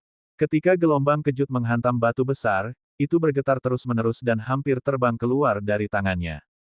Meskipun mampu memblokirnya, dia masih harus mengambil langkah mundur. Boom! Sebelum dia bisa membalas, tebasan kedua sedang berlangsung. Itu masih 9 firmamen slash yang sama, tapi lebih kuat. Tebasan ini mampu menjatuhkan gunung dan menjungkir-balikkan lautan. Ling Hua hanya bisa menggunakan batu untuk memblokir tebasan. Itu bergetar lebih intens karena pedang batu yang kuat memotong lurus melaluinya. Ini adalah kedua kalinya dia mundur. Dia menghancurkan trotoar di aula utama, meninggalkan jejak kaki yang dalam. 9 Firmamen Slash. Yang ketiga, kekuatannya tak ada habisnya seperti tsunami. Dengan satu gelombang yang lebih kuat dari sebelumnya, itu benar-benar menekan Ling Hua. Dia hanya bisa mundur tanpa kekuatan untuk melawan. Ini kebalikan dari yang dibayangkan semua orang. Prestasi besar basis dewa sebenarnya menekan mandat surga tingkat pertama. Meskipun basis dewa tertinggi memang bisa mengalahkan mandat surga tingkat pertama, mandat surga ini hanya akan menjadi satu dengan bakat biasa. Namun, Ling Hua adalah seorang jenius yang menentang surga, bahkan seorang jenius sejarah besar seharusnya tidak dapat mengalahkannya. Putri Luofu bergumam pada dirinya sendiri, dia sudah melatih tebasan kedua ke tingkat ini. Petik 2.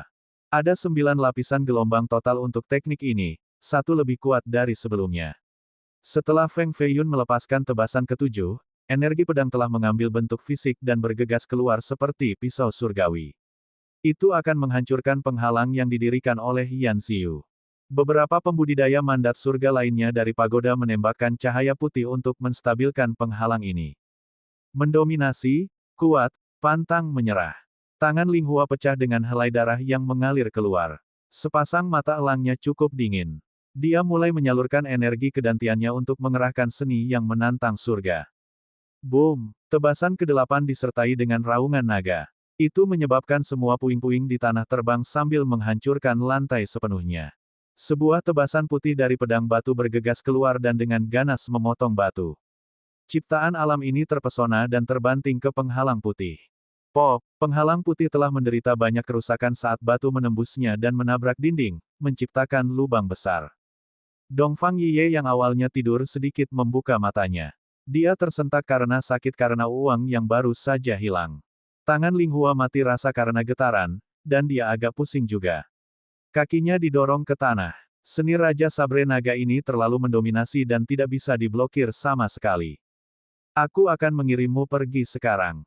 9 Firmamen Slash. Slash ke-9 turun dari langit dengan cara yang luar biasa. 2 sinar energi putih dengan bentuk naga muncul. Mereka bergerak seperti angin dengan ketajaman pedang dan aura binatang buas. Setiap naga melolong sebelum berguling ke depan seperti kilat.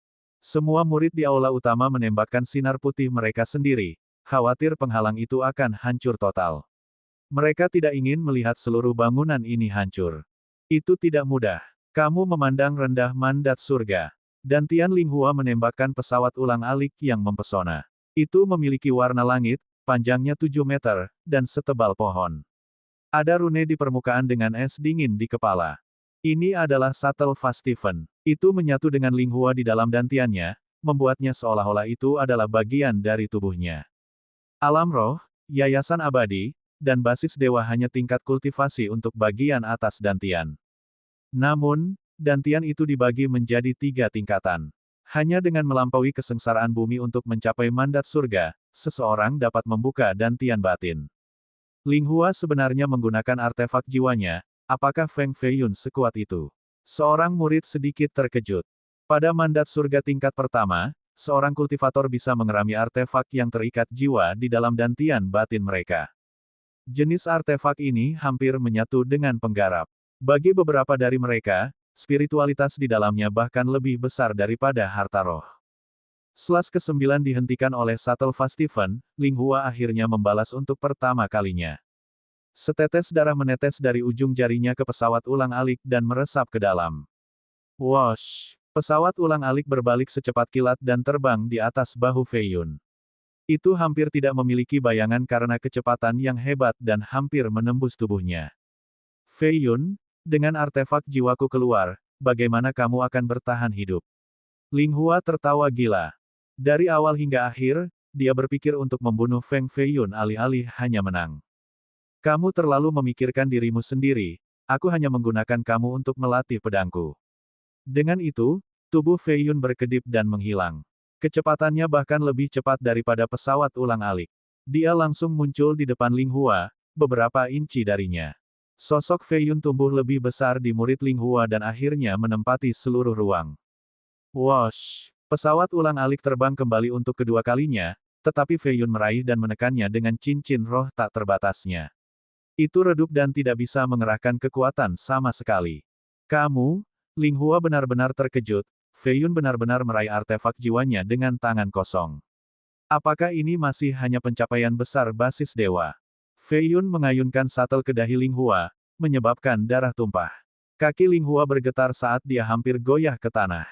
Dia memiliki keinginan untuk membunuh Linghua pada saat ini. Baiklah. Feiyun, kamu bisa membawa Susue pergi.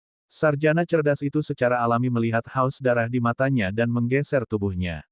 Dia melakukan perjalanan melalui penghalang dan muncul di antara dua pejuang. Penggarap mandat surga sangat langka. Mereka adalah karakter hebat terlepas dari lokasi, jadi kehilangan satu di sini akan menjadi kerugian besar. Feiyun meraih pesawat ulang-alik dan menatap sarjana, kamu benar-benar seorang pembawa damai, mengapa kamu selalu muncul di detik terakhir? Cendekiawan itu tersenyum sebagai tanggapan, apalagi yang bisa saya lakukan? Kalian berdua sudah ingin keluar semua di awal. Bahkan jika saya melompat keluar, apakah kalian berdua mendengarkan saya? Bukankah saya akan menerima pemukulan sebagai gantinya? Mengapa tidak menunggu sampai Anda berdua lelah atau tepat sebelum akhir dan kemudian keluar untuk menjadi penengah, bukankah itu jauh lebih baik? Petik 2. Feiyun bertanya, menarik. Lalu bagaimana jika saya tidak ingin berhenti? Sarjana itu menjawab, kehidupanmu Linghua untuk Susue dan 9 rumput semangat. Siapapun di dunia ini akan menerima perdagangan ini. Petik 2. 9 rumput semangat. Feiyun memikirkannya sambil menatap kepala berdarah Linghua. Orang ini mungkin mandat surga tingkat pertama, tapi dia bukan ancaman nyata bagi Feiyun. Menyelamatkan hidupnya tidak akan menyebabkan masalah di telepon. Memperdagangkan hidupnya untuk 9 rumput roh akan memungkinkannya membuka 90 meridian untuk meningkatkan kultivasinya. Sarjana itu menegaskan, total 9 rumput. Feiyun tersenyum, cendekiawan, kamu layak atas ketenaranmu. Anda jauh lebih menghitung dan lihai daripada orang lain. Petik 2. Kehidupan Ling Hua untuk Fei Yun tidak bernilai 9 rumput semangat, tapi itu pasti berharga bagi cendekiawan. Dia menyelamatkan hidup Ling Hua hari ini, dan dengan bakatnya, dia pasti akan lebih dari sekadar mandat surga tingkat pertama. Setelah 100 tahun, dia bahkan mungkin menjadi raksasa. Bagaimana mungkin seseorang tidak membayar hutang kehidupan? Inilah sebabnya cendekiawan itu begitu licik dalam kesepakatan ini. Boom! Fei Yun langsung menghancurkan shuttle Fastiven di tangannya bersama dengan satu niat surgawi dari Ling Hua. Artefak yang terikat jiwa telah dihancurkan. Ling Hua memuntahkan darah dan hanya 9 niat surgawi yang tersisa. Ini akan membuatnya lebih sulit baginya untuk mencapai level Giant. Fei Yun, kamu kejam, niat surgawi Ling Hua terluka sehingga ia jatuh pingsan. Fei Yun menjawab, aku sudah baik dengan tidak membunuhmu. Petik 2. Ekspresi sarjana tetap sama. Dia membawa Fei Yun keluar dari aula utama menuju penjara yang berisi 8 iblis wanita sesat. Setelah mereka pergi, aula pecah dengan teriakan. Sifat iblis Fei Yun ini tidak bisa dijinakkan. Dia terlalu sombong dan tidak memandang sarjana. Ling Feng marah. Putra seorang gubernur berbicara, Yang Mulia, jika Anda memberi perintah, kami akan bekerja sama untuk menghukum iblis ini. Ia cukup berbakat dan menjadi bagian dari pengadilan. Murid pagoda lainnya dengan sedih berkata, ya, saya setuju. Saya tidak suka bidat ini. Jika kita tidak memberinya pelajaran, dia akan terus berpikir bahwa dia hebat. Persetan dia. Petik 2. Ketika Fei Yun hadir, orang-orang ini bahkan tidak berani kentut. Setelah dia pergi, mereka semua melompat keluar dan berlari mulut mereka. Sang putri menyatakan, tidak, yang paling penting saat ini adalah berurusan dengan bidat dari 10 aula. Gerhana bulan akan terjadi 2 hari kemudian. Petik 2. Sementara kerumunan menjadi sangat berisik, Dongfang Yiye yang awalnya tidur lari ke suatu tempat. Kursinya sekarang kosong. Bab 330, sulit untuk berantakan dengan Demones. Cahaya redup di ruang khusus ini di dalam bangsal Yingou. Itu dijaga oleh penguasa harta karun. Lokasi ini sama-sama ada di dunia ini namun berada di ruang yang terpisah.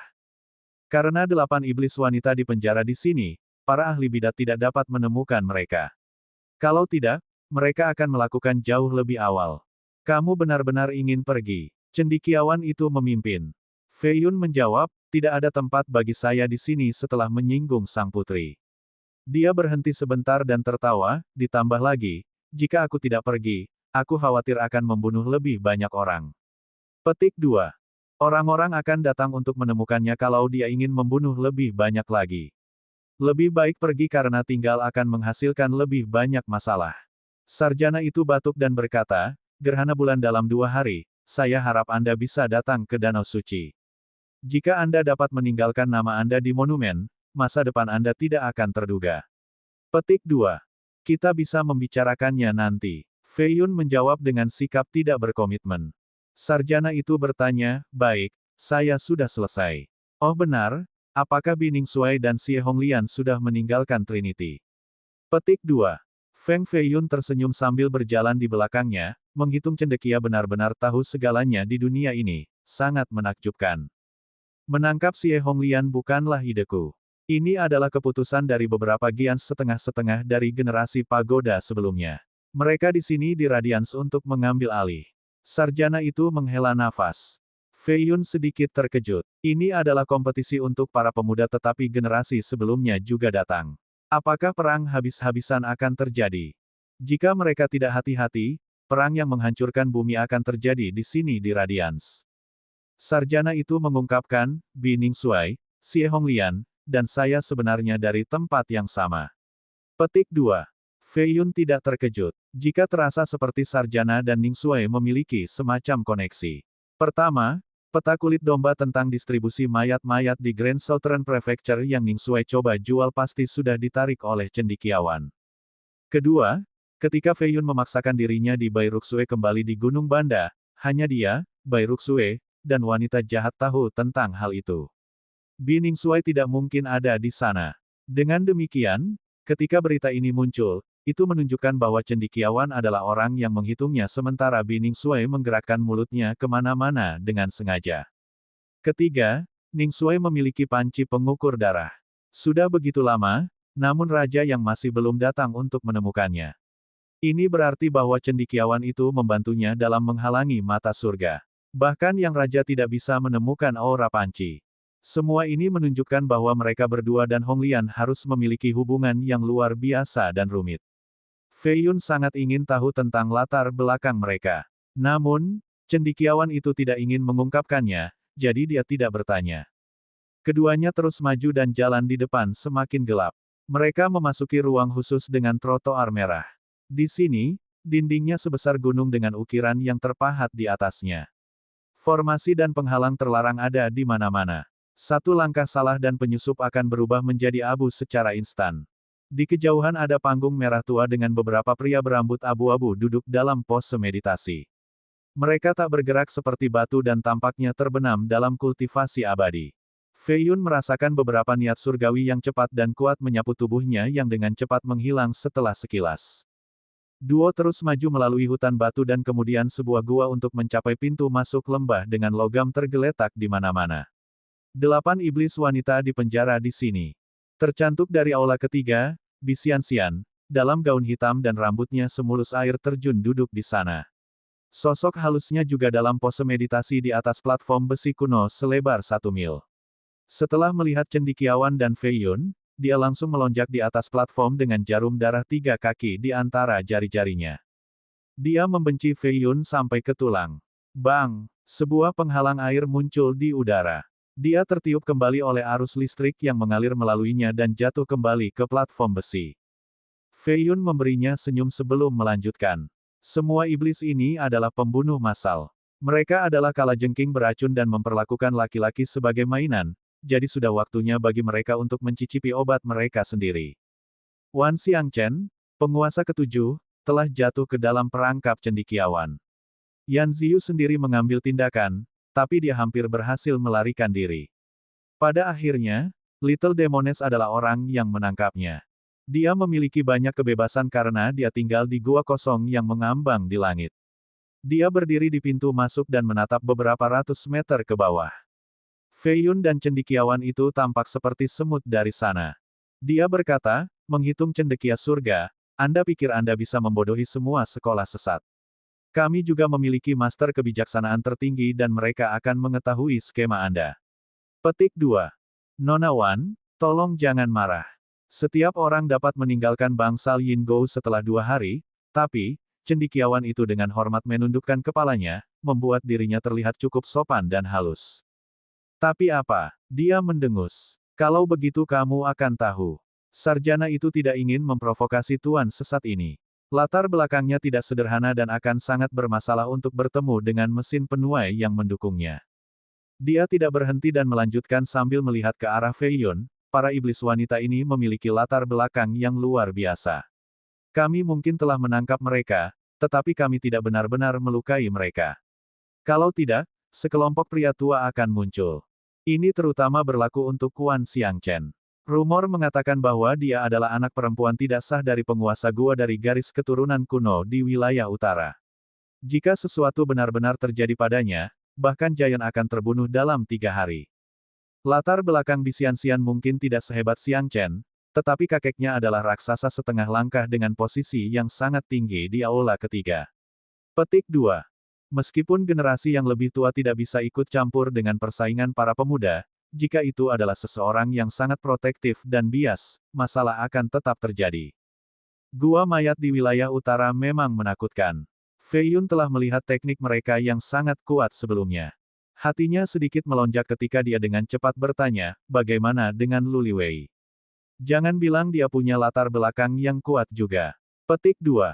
Sarjana itu berhenti dan menatap Fei Yun dengan tajam. Dia mengerutkan kening dan merenung sebentar sebelum menjawab, jika Anda meminta Raja Surgawi untuk melangkah maju dan pergi ke Gunung Potala untuk melamar, mungkin situasinya dapat diselesaikan dengan prestisenya.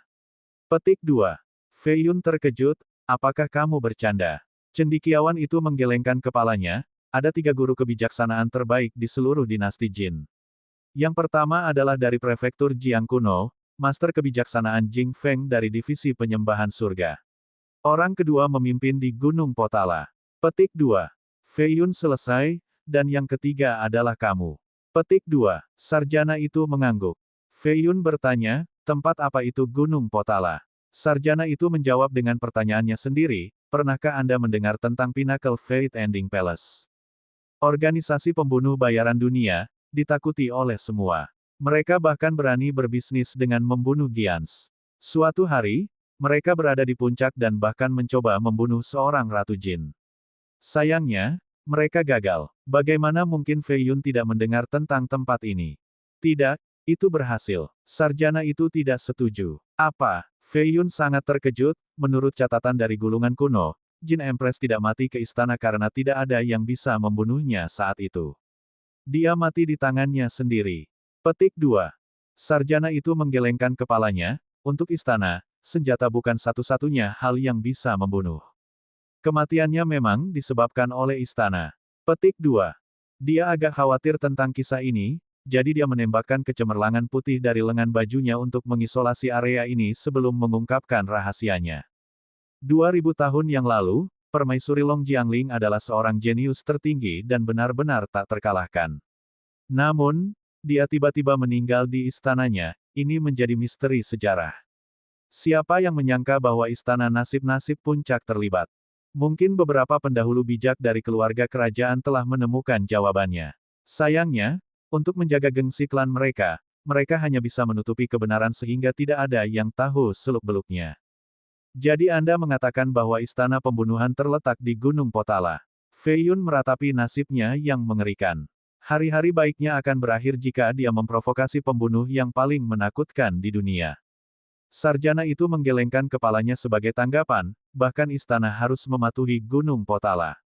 Dia melanjutkan, istana takdir nasib puncak, paviliun senyum cantik, lelang budak akhir bumi, tuan di belakang semuanya adalah satu orang dari Gunung Potala. Petik 2. Feng Fei Yun merasa ingin muntah darah. Fate Ending Palace adalah organisasi pembunuhan terhebat dengan banyak monster yang bekerja di bawah mereka. Paviliun Senyum Cantik adalah rumah bordil nomor 1 di dunia, tetapi tidak sesederhana itu. Lelang Akhir Budak Bumi adalah organisasi perdagangan budak terkemuka. Dinasti Jin memiliki beberapa miliar budak, dan setengah dari mereka berasal dari pelelangan ini. Saudara Feng, kamu baik-baik saja. Cendekiawan itu menatap Fei Yun. Bukan apa-apa, tidak apa-apa, aku hanya sedikit terkejut. Fei Yun mengungkapkan senyum yang tenang. Cendekiawan itu menjelaskan, orang ini di Gunung Potala sebenarnya lebih senior dalam hal senior daripada Raja Surgawi, tetapi mereka memiliki hubungan yang baik. Masalah ini tidak terpecahkan jika Raja Surgawi maju. Karena Anda adalah seorang jenius sejarah yang agung, orang itu mungkin setuju jika Anda benar-benar ingin menikahi Luli Wei. Petik 2. Politik dunia kultivasi sangat kompleks. Ada banyak karakter yang tidak tersentuh. Tidak ada yang ingin menyinggung mereka kecuali itu saat yang tepat untuk mematahkan semua kepura-puran. Keduanya melanjutkan dan akhirnya bertemu Luli Wei. Dia tinggal di istana terapung di bawah pohon pir. Rambutnya yang panjang tampak seperti ombak saat angin sepoi-sepoi meniup roknya yang berkibar-kibar. Ada senyum lemah di matanya dan tiba-tiba, tidak ada tanda-tanda kemarahan. Dia menatap keduanya berjalan di bawah istana dan tersenyum lebih cerah setelah melihat Feng Fei Yun. Namun, dia tidak bisa terbiasa dengan senyumnya. Wanita ini sangat cerdas. Ketika seorang wanita pintar tersenyum indah seperti ini, itu akan membuat orang lebih gelisah daripada jika dia marah. Mereka tidak mengatakan lama dan lolos dari tatapannya untuk akhirnya mencapai penjara Susue.